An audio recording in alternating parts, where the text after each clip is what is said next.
Dr. Sharma says, and now tell me one more thing. આગળ સવાલ કર્યો કે એને સ્વીટ્સની બહુ શોખીન છે.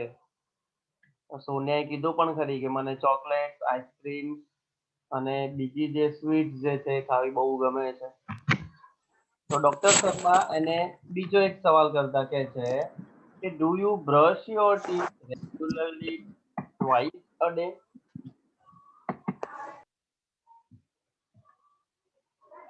તો કે છે કે શું તું નિયમિત રીતે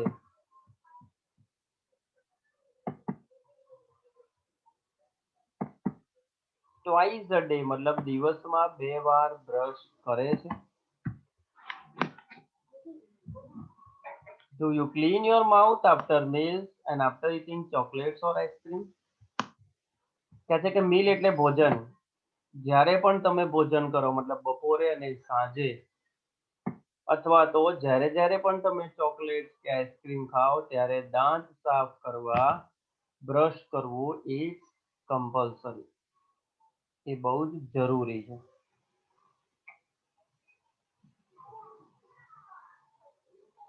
તો કહે છે કે શું તું દરેક ભોજન બાદ કે પછી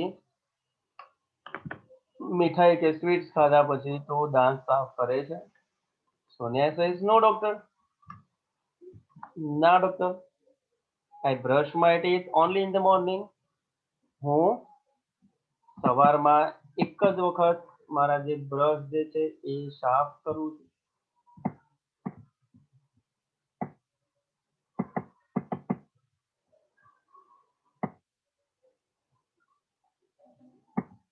તો ડોક્ટર શર્મા કહે છે કે that's the problem. તો પછી આ જ એક સમસ્યા છે. You are not taking proper care for your teeth. Proper એટલે યોગ્ય અને કેર એટલે કાળજી, કે તમે યોગ્ય કાળજી તમારા દાંતની લઈ રહ્યા નથી. You must brush your teeth properly twice a day. તમારે પ્રોપરલી યોગ્ય રીતે બ્રશ કરવું જોઈએ દિવસમાં 2 વાર યોગ્ય રીતે. Once in the morning and once again before go to bed. એક વખત ક્યારે? સવારે ઉઠીને તરત અને બીજું રાત્રે સૂતા પહેલા. તો જ તમારા દાંત સાફ રહે, સડો આવે નહીં.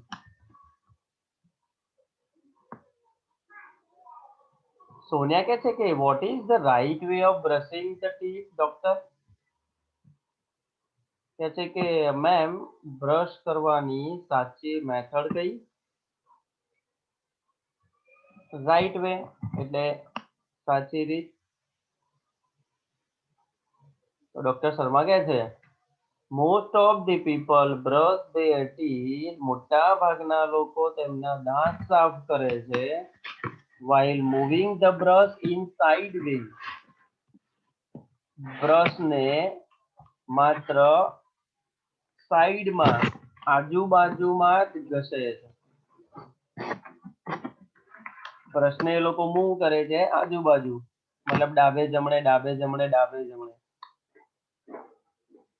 એક ખોટી રીત છે.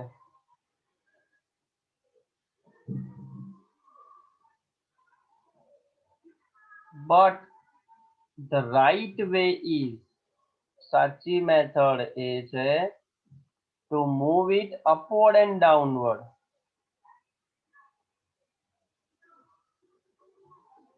ઉપરની તરફ પણ ઘસવાનું અને નીચેની તરફ પણ ઘસવાનું.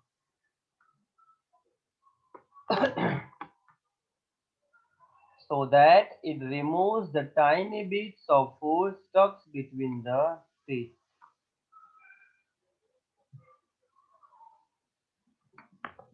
અપવર્ડ એટલે ઉપરની તરફ, ડાઉનવર્ડ એટલે નીચેની તરફ, કે જેથી કરીને રિમૂવ એટલે દૂર કરી શકાય. ધ bits of food એટલે ખોરાકના જે કંઈ પણ નાના નાના કણો છે કે જે સ્ટક એટલે ચોંટેલા હોય between the teeth.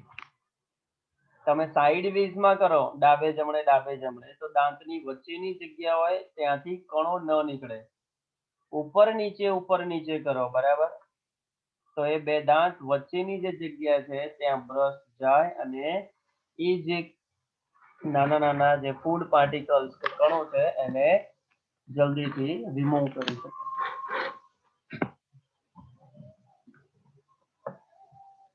The gum lines, જે દાંત અને ચામડી વાળો જે ભાગ જે છે, પેઢા વાળો ભાગ, should also be brushed, ત્યાં પણ બ્રશ કરવું જોઈએ. with gentle stroke, હળવા હાથેથી. બરાબર, લોહી નીકળે એવી રીતે નહીં ઘસવાનું બ્રશ, પરંતુ જે પેઢા વાળો જે ભાગ જે છે કે જે દાંત અને ઉપરની તરફ ચામડી એકબીજા સાથે જોડાયેલી છે ત્યાં આગળ એકદમ હળવા હાથેથી થોડુંક ભાર દઈને એ ભાગને સાફ કરવો જોઈએ, કે જેથી કરીને ત્યાં પણ ખોરાકના જે કણો હોય એને આપણે ઝડપથી રિમૂવ કરી શકાય.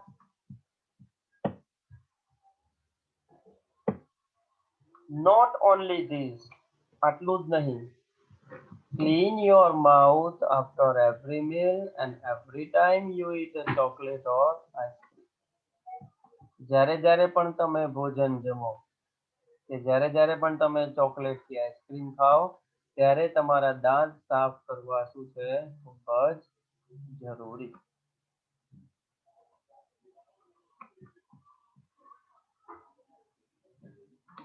સોનિયા કહે છે, would you tell me the reason, doctor? કે ડોક્ટર સાહેબ ખાધા પછી તરત જ કે પછી ચોકલેટ કે આઈસ્ક્રીમ ખાધા પછી દાંત કેમ સાફ કરવા, એનું તમે મને રીઝન કે કારણ જણાવશો? તો doctor Sharma says, cleaning of mouth is the first requirement of dental hygiene.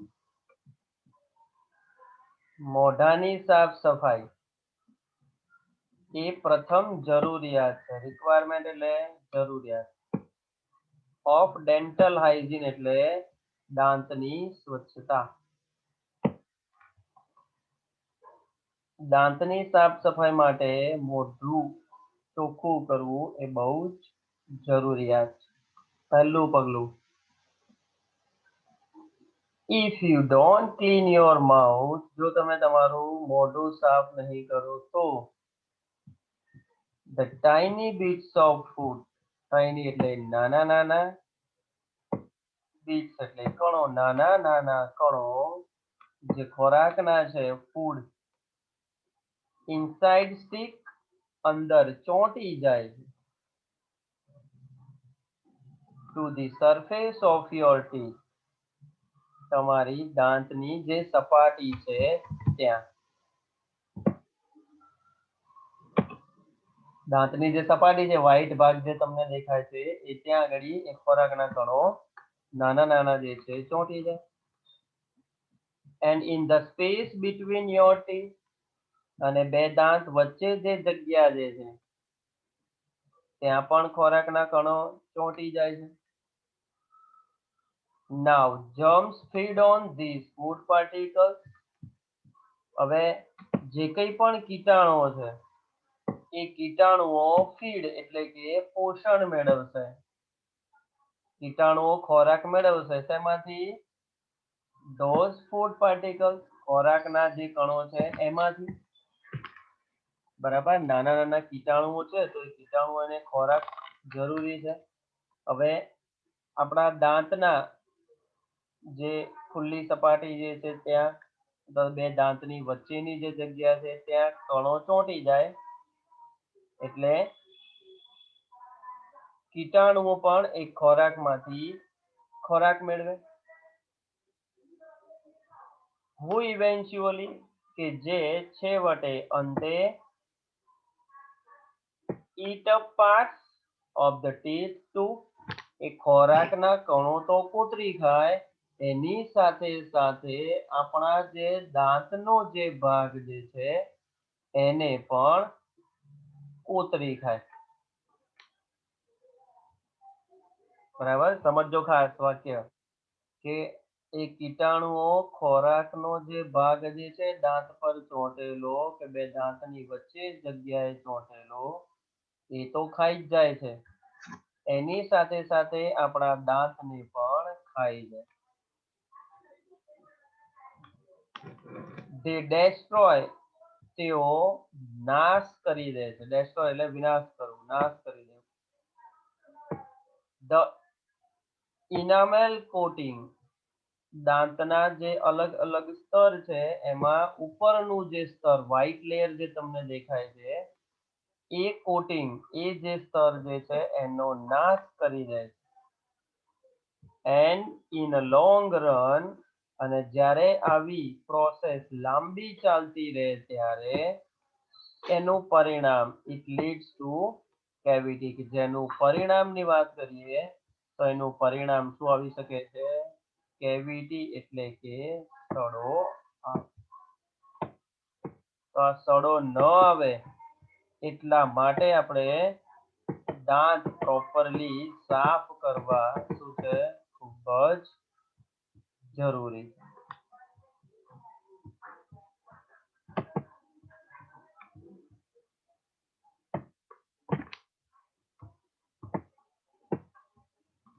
આગળ સોનિયા કહે છે કે ઇનામેલ કોટિંગ, વોટ ઇઝ ધેટ? કે મેમ આ તમે કીધું કે દાંતનું જે સુરક્ષા સ્તર છે કે કોટિંગ જે છે, તો કહે છે કે એ શું? ડોક્ટર શર્મા કહે છે ફોર ધેટ, એના માટે યુ નીડ ટુ અન્ડરસ્ટેન્ડ, તમારે સમજવાની જરૂર પડશે. ધ કન્સ્ટ્રક્શન, એટલે કે બાંધકામ, રચના ઓફ અવર ટીથ, આપણા દાંતનું બંધારણ, બાંધકામ, એની રચના કેવી છે એ સમજવું ખૂબ જ જરૂરી છે.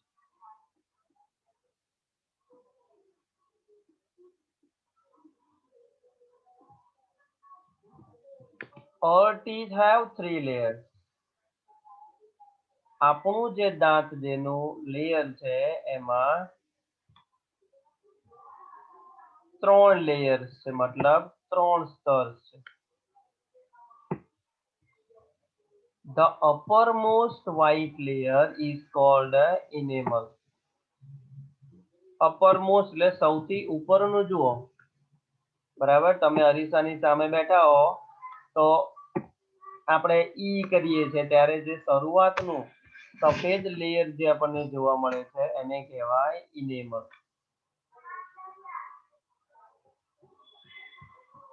It is the hardest and strongest part of our body.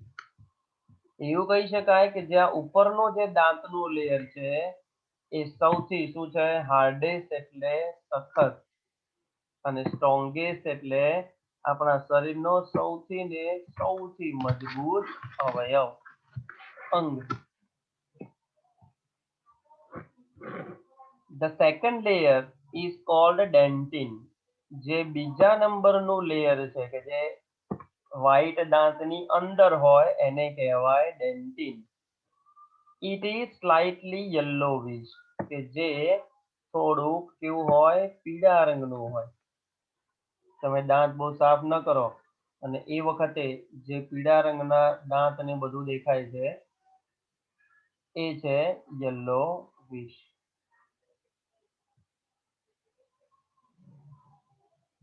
The innermost layer, અને છેક અંદરનું લેયર છે, is called dental pulp, એટલે કે સાદી ભાષામાં dental pulp એટલે દાંતનો માવો. જે અંદર માંસ, લોહી ને બધું જે જોવા મળે એ અંદરનો ચામડીનો ભાગ, એટલે એને કહેવાય dental pulp. In your molar, તારી દાઢમાં there was a cavity, cavity હતી, સડો હતો, which is no more exist, કે જેનું હવે કોઈ અસ્તિત્વ રહ્યું નથી, મતલબ તારી જે કેવિટી જે છે એને મેં દૂર કરી દીધી. બરાબર, એટલે આ રીતે દાંતના અલગ અલગ જે 3 લેયર હતા એને સમજાવ્યા. કે પહેલું લેયર વ્હાઈટ રંગનું હોય કે જે સૌથી સખત અને મજબૂત હોય. બીજું લેયર જે છે એને ડેન્ટિન કહેવાય કે જે યલો રંગનું હોય. અને ત્રીજું જે છે એ કહેવાય ડેન્ટલ પલ્પ, દાંતનો માવ. અને ત્યાં આગળ અલગ અલગ લેયર પ્રમાણે અલગ અલગ દાંતના કાર્યો થતા હોય.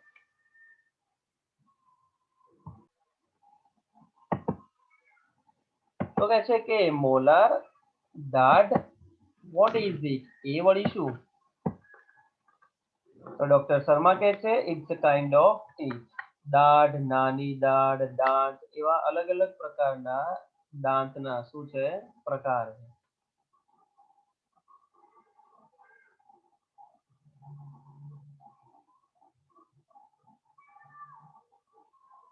લુક એટ ધી ચાર્ટ એમ કરીને ચાર્ટ બતાવે છે. બરાબર, હમણાં હું તમને ચાર્ટ એ પણ બતાવું. There are 2 types of teeth. આપણા દાંતના મુખ્ય 2 પ્રકાર છે. deciduous teeth, also known as milk teeth, દૂધિયા દાંત કહેવાય. બરાબર, જ્યારે આપણે નાના હતા ત્યારે જે શરૂઆતના દાંત આવ્યા હતા એ શરૂઆતના દાંત એટલે શું કહેવાય? દૂધિયા દાંત. It means milk teeth.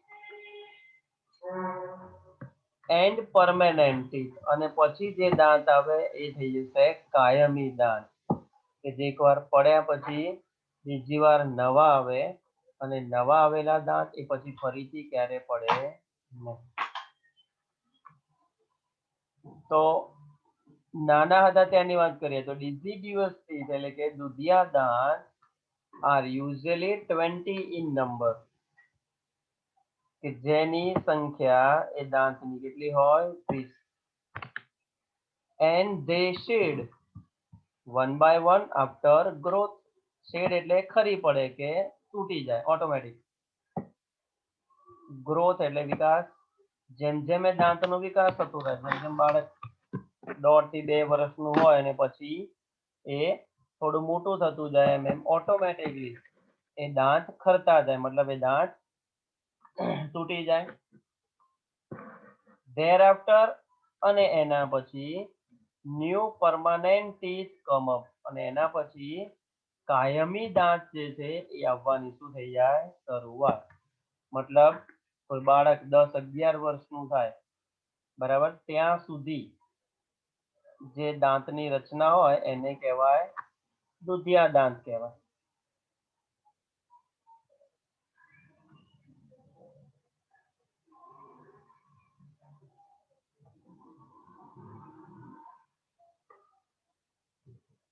અને એના પછી જે બધા જૂના દાંત પડી જાય અને પછી જે નવા દાંત આવે છે તો એને કહેવાય permanent teeth. They are usually in 32 in number, કે જે દાંતની સંખ્યા કેટલી હોય? ટોટલ 32 હોય. બરાબર, એટલે એ જે દાંત હોય એ આવે 32 ની સંખ્યામાં.